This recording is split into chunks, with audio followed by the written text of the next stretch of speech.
لله وكفى وسلام على عباده الذين اصطفى أما بعد أعوذ بالله من الشيطان الرجيم بسم الله الرحمن الرحيم يا أيها الذين آمنوا اتقوا الله حق تقاته ولا تموتن إلا وأنتم مسلمون قال الله تعالى في مقام آخر إن أولياؤه إلا المتقون سبحان ربك رب العزة عما يصفون وسلام على المرسلين والحمد لله رب العالمين اللهم صل على سيدنا محمد وعلى آل سيدنا محمد وبارك وسلم اللهم صل على سيدنا محمد وعلى آل سيدنا محمد وبارك وسلم اللهم صل على سيدنا محمد وعلى آل سيدنا محمد وبارك وسلم۔ ورع اور تقوی یہ قریب المعنی لفظ ہیں۔ قرآن مجید میں اللہ تعالیٰ ارشاد فرماتے ہیں کہ اے ایمان والو تم اتنا تقوی اختیار کرو جتنا تقوی اختیار کرنے کا حق ہے۔ ہر چیز کی لمٹ متعین کر دی، نماز اتنی پڑھو، روزے اتنے رکھو، زکوٰۃ اتنی دو، حج اتنا کرو۔ جہاں تقوی کا معاملہ آیا کھلا میدان چھوڑ دیا کہ بھاگنے والے بھاگ کے دکھائیں، ہم سے محبت کرنے والے اس میدان میں قدم بڑھا کے دکھائیں کون کتنا بڑھتا ہے۔ وَفِي ذَلِكَ فَلْيَتَنَافَسِ الْمُتَنَافِسُونَ۔ تو اس لیے ہمیں یہ اس بات کا حکم دیا گیا کہ جتنا بھی ممکن ہے، استطاعت ہے، اتنا تقوی بری زندگی۔ تقوی کہتے ہیں احتیاط سے شریعت پر عمل کرنا، محتاط ہو کر شریعت پر عمل کرنا کہ کہیں انسان گناہ کا مرتکب نہ ہو جائے، اس کو تقوی کہتے ہیں۔ آج کے زمانے میں اس کو کہتے ہیں to be on the safe side. ہم اپنے گھروں میں اکثر ایسا کرتے ہیں، بیوی کو بتاتے ہیں کہ میں نے 10 آدمیوں کو دعوت پہ بلایا، to be on the safe side تم 15 کا کھانا بنا دو۔ دوست کو کہتے ہیں فلائٹ تو ہے 4 بجے، to be on the safe side میں 3 گھنٹے پہلے ہی پہنچ جاؤں گا۔ یہ جو دنیا کے معاملات میں to be on the safe side کا جذبہ ہے، جب یہی جذبہ شریعت کے میدان میں آ جائے تو اسے تقوی کہتے ہیں۔ اس لیے ہمارے اکابر شریعت کے معاملے میں بہت محتاط، بہت احتیاط فرماتے تھے۔ سیدنا عمر رضی اللہ عنہ نے ابن کعب رضی اللہ عنہ سے پوچھا تقوی کیا ہے؟ فرمایا کہ کسی خاردار راستے سے گزرے ہیں کئی مرتبہ، تو کیسے گزرتے ہیں کہ جب کانٹوں والی ٹہنیاں ہوں تو کپڑوں کو سمیٹ کے بچ بچا کے گزرتا ہوں کہیں میرا دامن کسی کانٹے میں الجھ نہ جائے۔ تو انہوں نے فرمایا کہ اسی کا نام تقوی ہے کہ انسان اس طرح احتیاط سے زندگی گزارے کہ دامن کہیں گناہ میں ملوث نہ ہو جائے۔ یہ ولایت کے حصول کے لیے شرط ہے۔ چنانچہ قرآن مجید میں اللہ رب العزت کی رولنگ ہے، فیصلہ ہے، ان اولیاءہ الا المتقون، کہ اللہ کے ولی وہی ہوتے ہیں جو متقی ہوتے ہیں۔ اس تقوی کے بغیر کوئی آدمی ولایت کے درجات میں قدم نہیں رکھ سکتا۔ کوئی بندہ سوچے کہ میں فسق و فجور میں بھی رہوں اور ساتھ ولایت کے درجات بھی مل جائے، ای خیالست و محالست جنو۔ ولایت کے حصول کی شرائط میں سے یہ شرط ہے کہ انسان کی زندگی تقوی پر ہو۔ چنانچہ نواس بن سمعان روایت کرتے ہیں کہ نبی علیہ الصلوۃ والسلام نے ارشاد فرمایا، نیکی اچھے اخلاق کو کہتے ہیں. دیکھو نبی علیہ الصلوۃ والسلام نے کتنا سادہ لفظوں میں ڈیفائن کر دیا. کسی کو نہیں پتا یہ نیکی ہے یا نہیں، کو دیکھے کہ اچھے اخلاق میں سے ہے. جو چیز اچھے اخلاق میں سے ہوگی وہی نیکی ہوگی. الدین النصیحہ، دین خیر خواہی. جہاں دین وہاں خیر خواہی، جہاں خیر خواہی وہاں دین. یہ لازم و ملزوم. کیسے معاملات کو آسان فرما دیا اللہ کے پیارے حبیب صلی اللہ علیہ وسلم. فرمایا گناہ وہ جو دل میں کھٹکے. جب بھی ہم کوئی کام ایسا کرتے ہیں نا کہ جس کو ہم لوگوں سے چھپانا چاہتے ہیں، اس کا مطلب ہے وہ گناہ ہوتا ہے. وہ دل میں کھٹکتا ہے، بندہ چاہتا ہے کسی کو پتہ نہ چلے. اب یہ ایسا پیمانہ بتا دیا کہ ان پڑھ بندہ صحرا میں رہے، پہاڑ کی چوٹی پہ رہے، قریب عالم مفتی کوئی نہیں، پتہ اس کو بھی چل سکتا ہے کہ یہ کام گناہ ہے یا نہیں. جو کام دل میں کھٹک پیدا کرے گا، ما حاک فی نفسک، جو تیرے دل میں کھٹکے وہی گناہ ہے. اور تیسری بات فرمائی جی، حسن بصری رحمۃ اللہ علیہ فرماتے تھے کہ 3 نعمتیں ہیں جس کو بھی حاصل ہوں وہ بہت خوش نصیب ہے. ایسا تقوی جو انسان کو حرام سے روک دے، ایسا وقار جو جہالت کے کاموں سے روک دے، اور ایسے اخلاق جو لوگوں کی دل آزاری سے روک دے. جو بندہ 3 چیزوں سے رک گیا بہت خوش نصیب انسان. طبرانی نے معجم کبیر میں ابو ذر لانو سے روایت کی ہے کہ نبی علیہ السلام نے ارشاد فرمایا تدبیر جیسی کوئی عقل نہیں. یعنی عقل مند بندہ ہمیشہ اچھی تدبیر کرتا ہے. پرہیز سے بہتر کوئی ورع نہیں، اور اچھے اخلاق سے بہتر کوئی حسب نسب نہیں.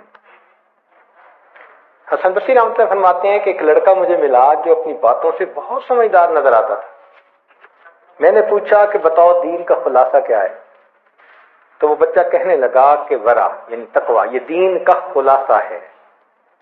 میں نے پوچھا پھر دین میں مصیبت کیا ہے؟ اس نے کہا طمع. اور واقعی آج جتنے گناہ ہو رہے ہیں طمع کی وجہ سے. چاہے پیٹ کا طمع ہو، چاہے شرمگاہ کی طمع ہو، ہے تو طمع ہی نا. انسان دوسرے کو دھوکہ دیتا ہے طمع کی وجہ سے. انسان امانت میں خیانت کرتا ہے طمع کی وجہ سے.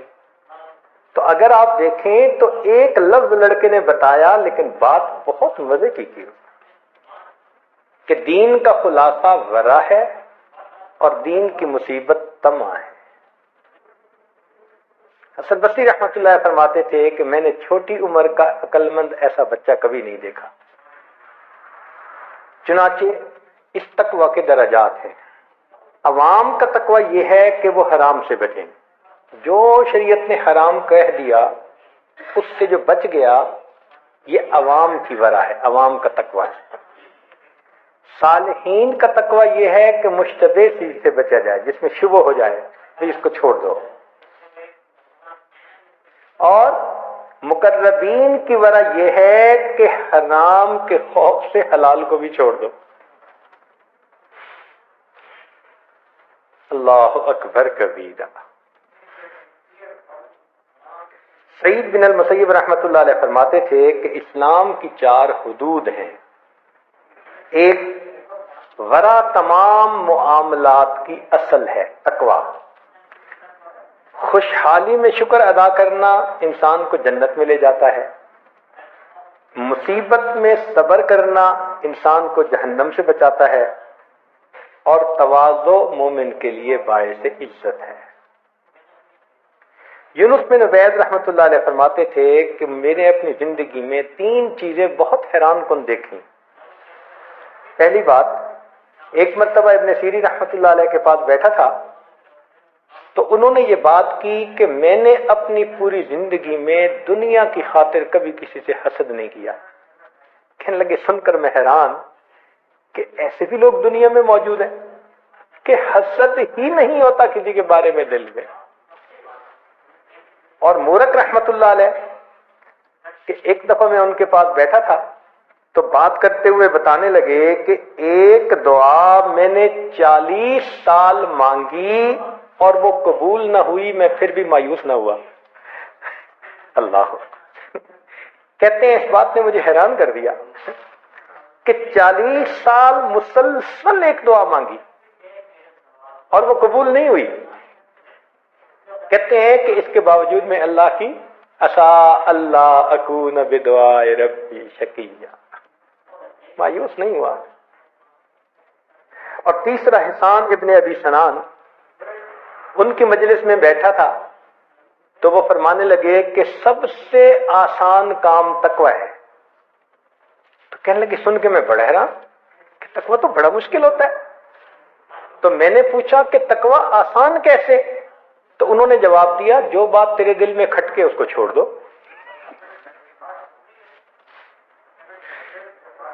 اللہ اکبر۔ اللہ والوں کو اللہ نے کیا دل دیے ہوئے ہوتے ہیں، جو چیز کھٹکتی ہے چھوڑ دیتے ہیں اللہ کے لیے۔ اس لیے تقوی کچھ کرنے کا نام نہیں ہے، نہ کرنے کا نام تقوی ہے۔ تو انسان کو یہ پرہیز کرنا پڑتا ہے، رکنا پڑتا ہے۔ ابن عمر اللہ عنہ روایت کرتے ہیں کہ نبی اسلام نے ارشاد فرمایا کوئی بندہ تقوی کی حقیقت اس وقت تک نہیں پا سکتا جب تک اس چیز کو نہ چھوڑ دے جو اس کے دل میں کھٹکتی ہو۔ اس کے بعد پھر عبداللہ ابن عمر اللہ عنہ فرماتے ہیں کہ متقی وہ جو دوسروں کو اپنے سے اعلیٰ سمجھے۔ باجید بستامی رحمت اللہ ہے، انہوں نے کہا کہ متقی وہ جو ہر کام اللہ کی رضا کے لیے کرے۔ ابو الحسن نوری متقی وہ جو دوسروں کے لیے وہی پسند کرے جو اپنے لیے کرتا ہے۔ حضرت علی لانو متقی وہ جو نافرمانی پر اصرار نہ کرے، اگر ایک دفعہ ہو گئی تو بس چھوڑ دے، دوبارہ اس کا مرتکب نہ ہو۔ اور ذنون مصری رحمت اللہ علیہ نے عجیب بات کہی، وہ کہتے تھے کہ متقی وہ جس کے دل کی تمناؤں کو مجسم کر کے تشتری میں ڈالیں اور سرے بازار پھرائیں تو کسی بات پہ اس کو شرمندگی نہ ہو۔ کیا عجیب بات ہے کہ دل میں بھی کوئی ایسی چاہت نہیں جو خلاف شرع، اس کو تقویٰ کہتے ہیں۔ وش بھی نہیں کرتا ایسی بات کے بارے میں۔ امام بہقی رحمت اللہ علیہ نے حضرت عمر اللہ عنہ سے روایت کی کہ تم کسی بندے کی نماز روزہ کو مت دیکھو، اگر جاننا چاہتے ہو کہ وہ متقی ہے یا نہیں اس کے معاملات کو دیکھو۔ چنانچہ ہمارے اکابرین کا تقویٰ صرف کھانے پینے کی حد تک نہیں تھا، پوری زندگی، تقویٰ پوری زندگی پر محیط ہوتا ہے، معاملات میں، معاشرت میں، عبادات میں، ہر چیز میں تقویٰ۔ سیدنا امام اعظم ابو حنیفہ رحمۃ اللہ علیہ، ان کو اللہ رب العزت نے کمال تقویٰ عطا کیا تھا، حیران ہوتے ہیں ان کے تقویٰ کے اوپر۔ واقعی وہ تقویٰ کے معاملے میں اپنے ہم اثر لوگوں سے بازی لے گئے تھے۔ ان کے تقویٰ کا معاملہ سن لیجئے۔